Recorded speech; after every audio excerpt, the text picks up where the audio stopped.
किसानों को इसी महीने 28 और 30 तारीख के बीच बैंक भरने की आखिरी तारीख तय की गई है, जिसकी वजह से किसान अपनी फसल को कृषि उपज मंडी में औने पौने दामों पर बेचने के लिए मजबूर हो रहे हैं।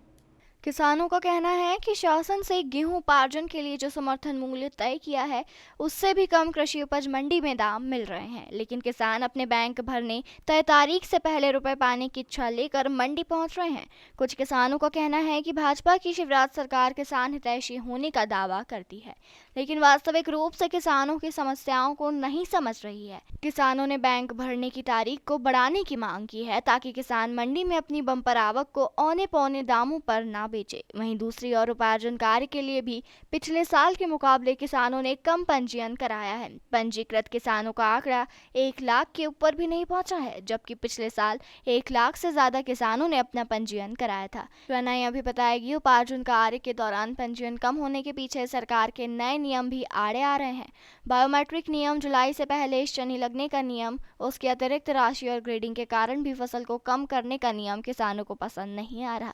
क्या नियम किसान विरोधी है? सरकार उपार्जन कार्य में कम गेहूं होने के कारण बाद में सार्वजनिक वितरण प्रणाली के लिए बाहर से गेहूं खरीदने को मजबूर होगी। पंजीयन तो कराए हैं किसानों ने, लेकिन तुलने में देरी हो रही है। बैंक बनना है किसानों के लिए इस समय, तो वो मजबूरी है। यहाँ ये मंडी में बहुत भाव कम कर रहे हैं। अगर सरकार तुलवाती तो भाव अच्छे रहते। सरकार जल्दी जल्दी तुलवाए। दूसरे कारण, ये मंडी में इतनी भीड़ है केवल ये बैंकों के कारण है।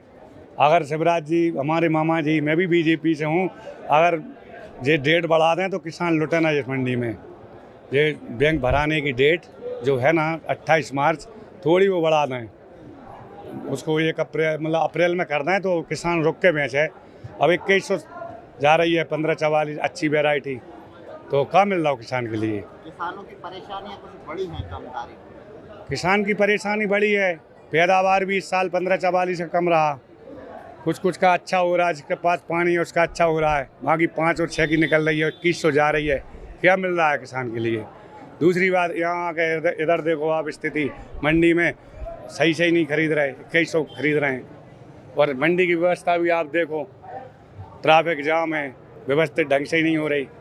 तुझे होने चाहिए, पुलिस भी है, किसानों ने लाइन टू लाइन लगाएं, व्यवस्था ऐसी करें कि किसान परेशान न हो। मेरी भी ट्रायल ही आई है, सरबती 306 लेक है, अब उसके लिए जगह नहीं है, कहाँ रख दूँ।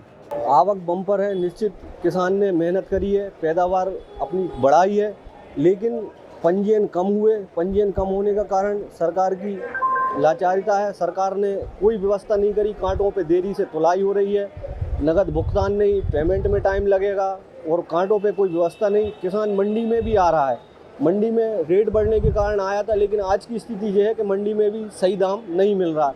1544 हो, 306 हो, 2100 हो, 2150, ये कोई रेट नहीं होता। इससे किसान को नुकसान होता है। किसान के सिर पे बैंक भरना है।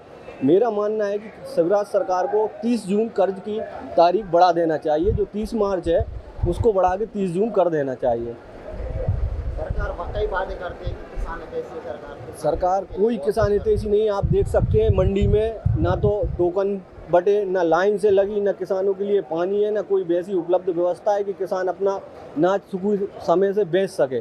यहाँ पे आप देख सकते हैं लाइनें लगी नहीं, किसान परेशान है। कोई सब व्यवस्था है, मंडी कमेटी की पूरी व्यवस्था इसमें उजागर होती है। देखिए, इस बार किसानों का जो है वो पंजीयन कम कराने का जो मुख्य कारण है वो ये है कि सरकार अपने आप को किसान हितैषी तो बताती है, लेकिन किसानों के लिए अपनी फसल बेचने की प्रक्रिया को इतनी कठिन और जटिल बना दिया गया है कि आपको बायोमेट्रिक रूप से अंगूठा लगाने उसी किसान को जाना है। इसके बाद उसमें छन्ना लगेगा, छन्ना लगाना, छन्ने का 20 रुपये कुंटल अलग से चार्ज लगेगा। और उसमें जो ग्रेडिंग आप करेंगे, ग्रेडिंग में 25% माल आपका निकाल के वो दे देंगे। वो क्या कर, किसान को सहूलियत की वजह उल्टा जो है वो परेशानियाँ खड़ी हो गई हैं। ये मुख्य कारण है इसके। लोगों ने पंजीयन कम कराया है और शासन की इसकी नीतियों से लगातार किसान परेशान है। कम पंजीयन कराएगा, इससे क्या नुकसान है सरकार को? देखिए, सरकार को नुकसान है। पंजीयन कम हुआ है तो निश्चित रूप से सरकारी खरीद कम होगी। तो जब सरकारी खरीद कम होगी तो अब जो कंट्रोलों में अनाज जाता है या सार्वजनिक वितरण प्रणाली का जो अनाज है वो उसकी कमी आएगी। सरकार को खरीदना पड़ेगा। आज अगर सरकार अगर इस नीति को सुलभ रखती या सहज सरल रखती जैसे आज तक चली आ रही तो क्या समस्या थी। ये मुख्य कारण है इसका। और मैं यही कहना चाहूँगा कि अपने आप को भले ही इससे भाजपा सरकार अपने आप को किसान हितैषी कहती है, किसानों की सरकार कहती है। मुख्यमंत्री जी कहते हैं मैं किसान का बेटा हूँ, किसान के दर्द को जानता हूँ। तो ऐसा कैसा दर्द आप जानते हैं? और आप लगातार जो है किसानों के सामने मुसीबतें खड़ी करवाएं।